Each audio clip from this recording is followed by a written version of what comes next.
Heavenly Father, as I meet with others to worship and praise your name, help me to also encourage others in your name.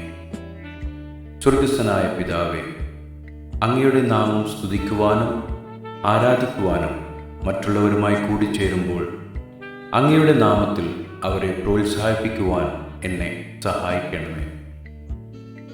Samuel 15:23. For rebellion is like the sin of divination, and arrogance like the evil of idolatry. Because you have rejected the word of the Lord, he has rejected you as king. 1 ശമൂവേൽ 15:23. മത്സരം ആഭിചാരദോഷം പോലെയും ചാഠ്യം മിഥ്യാപൂജയും വിഗ്രഹാരാധനയും പോലെയും ആകുന്നു. നീ യഹോവയുടെ വചനത്തെ തള്ളിക്കളഞ്ഞതുകൊണ്ട് അവൻ നിന്നെയും രാജസ്ഥാനത്തിൽ നിന്ന് തള്ളിക്കളഞ്ഞിരിക്കുന്നു.